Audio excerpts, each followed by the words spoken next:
Jean-Marie Bigard, figure incontournable de l'humour français, a aujourd'hui 70 ans. Derrière son franc-parler et son énergie débordante, il cache une mélancolie profonde, marquée par les épreuves de la vie. Autrefois adulé pour ses blagues sans filtre et son style unique, il se retrouve aujourd'hui face à une réalité bien plus dure.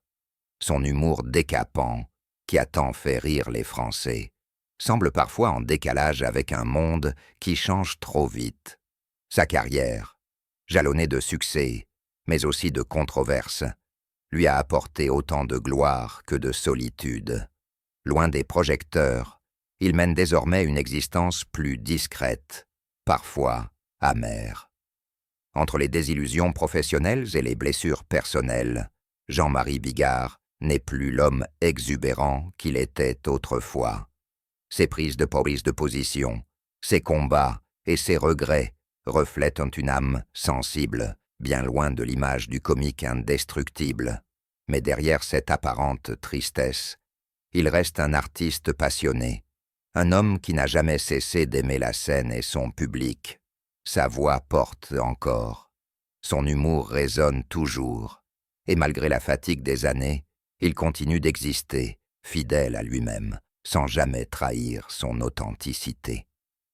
À 70 ans, Jean-Marie Bigard porte en lui une tristesse profonde, celle d'un homme qui a vu sa vie familiale s'effriter au fil des ans. Son parcours sentimental, marqué par l'amour, la douleur et les sacrifices, l'a façonné, mais aussi laissé avec des blessures invisibles. Son premier mariage avec Claudia, cette danseuse brésilienne rencontrée au Paradis Latin, avait tout d'un conte de fées. Pourtant, derrière les sourires, l'épreuve de l'infertilité les a brisés. 11 tentatives de fécondation in vitro infructueuses, des années d'espoir et de déception, et peu à peu, la distance s'est installée. Puis est venu un miracle, la naissance de son fils, Sacha, mais accompagné d'une tragédie. Le frère jumeau du garçon n'a pas survécu. Un bonheur brisé en deux, une douleur silencieuse qu'il garde encore en lui. Lorsque son mariage s'effondre en 2009, Jean-Marie tente de se reconstruire avec Lola Marois. Mais l'ombre du passé ne disparaît jamais totalement. Leur amour passionné lui redonne une lueur d'espoir, et la naissance prématurée de leurs jumeaux, Jules et Bella, en 2012, est une nouvelle épreuve mêlée de joie et d'inquiétude. Voir ses enfants lutter pour survivre dès leurs premiers instants de vie l'a profondément marqué. Aujourd'hui encore, malgré l'amour qu'il leur porte, il ne peut s'empêcher de ressentir cette culpabilité sourde, ce poids du passé qui l'empêche de trouver une paix totale. Derrière ses éclats de voix et son humour parfois provocateur, Jean-Marie Bigard est un père blessé, un homme tiraillé entre ses erreurs et son désir de bien faire. La solitude le guette, et même entouré, il sait que certains manques ne se comblent jamais vraiment. À 70 ans, Jean-Marie Bigard fait face à une réalité qu'il ne peut plus ignorer. Son corps le trahit peu à peu. Des années de spectacles, de tournées épuisantes et d'excès ont laissé des traces profondes.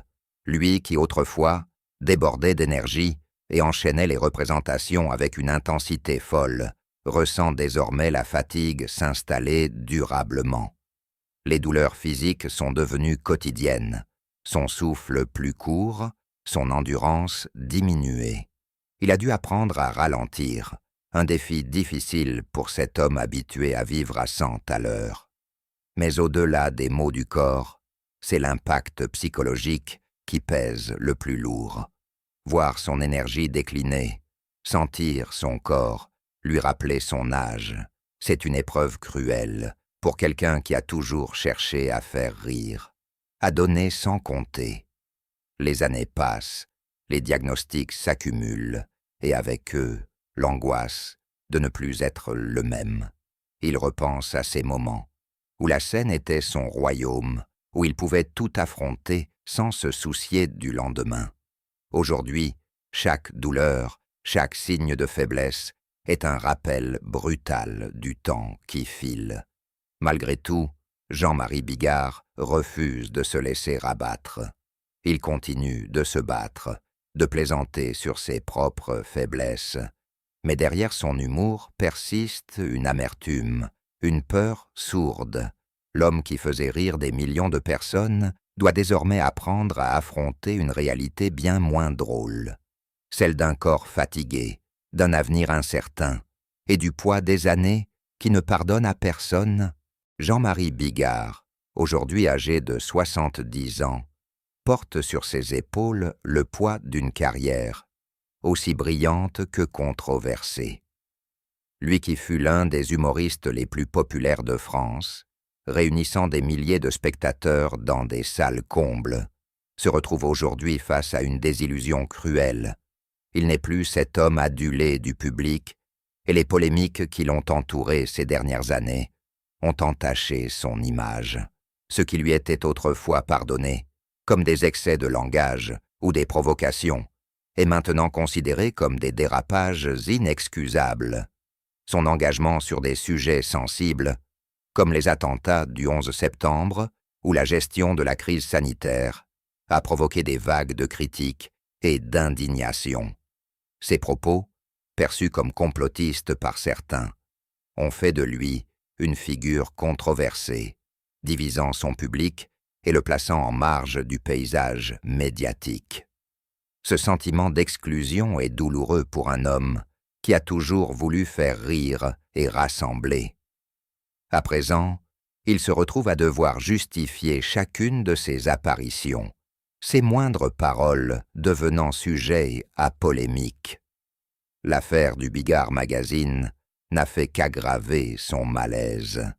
Lui qui pensait lancer une publication humoristique s'est retrouvé au cœur d'un scandale judiciaire, avec une condamnation pour atteinte à la vie privée. Cette expérience l'a marqué, car elle a mis en lumière une erreur de jugement qui lui a coûté cher, aussi bien financièrement que moralement.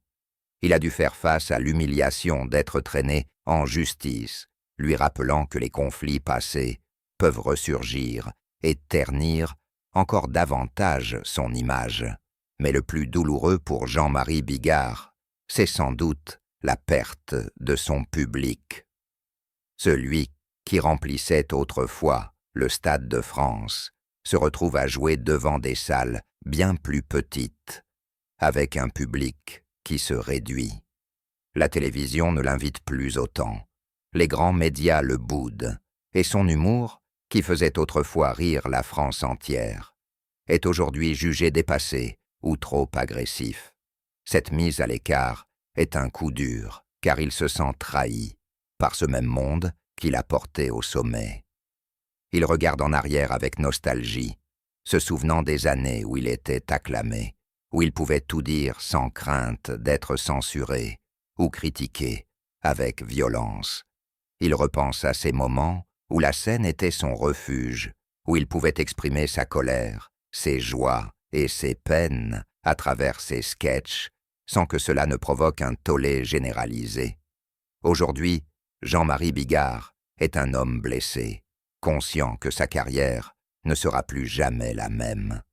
Il tente de se raccrocher à l'humour, mais même lui ne parvient plus à rire avec la même insouciance qu'autrefois.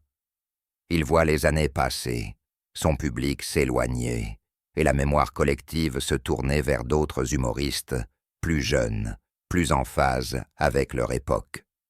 Ce constat est amer, presque insupportable pour un homme qui a tout donné à son art. Malgré tout, il refuse de renoncer. Il continue de monter sur scène, d'exprimer ses idées, même si cela lui attire des ennuis, car au fond, il reste un artiste passionné, un homme qui a besoin du public comme on a besoin d'air pour respirer. Mais la tristesse de voir son étoile s'éteindre peu à peu est un fardeau qu'il porte en silence, caché derrière ses blagues, ses rires forcés et ses colères parfois mal comprises. Jean-Marie Bigard, l'humoriste rebelle, est avant tout un homme qui lutte contre l'oubli, contre le temps qui passe et contre la solitude d'une carrière qui ne brille plus comme avant. Jean-Marie Bigard, aujourd'hui âgé de 70 ans, incarne la tristesse et la solitude qui peuvent parfois frapper les grands artistes à un âge avancé. Cet homme, qui a illuminé les scènes de France avec son humour acerbe et ses performances mémorables, fait face à un quotidien bien différent aujourd'hui. Au fil des années, il a vu ses relations se distendre et malgré sa célébrité, il semble se retrouver de plus en plus seul. La vie qui autrefois semblait être une suite d'applaudissements et de rires est aujourd'hui une lutte silencieuse. Nous devons nous rappeler que derrière chaque visage public se cache un être humain avec ses failles et ses douleurs. Alors, ouvrons nos cœurs et offrons notre soutien à ceux qui, malgré leur succès, traversent des moments difficiles. Jean-Marie Bigard mérite notre compassion et notre solidarité. Ensemble, montrons que l'amour et l'empathie ne se limitent pas à l'admiration de l'artiste, mais aussi à la reconnaissance de l'humain qu'il est.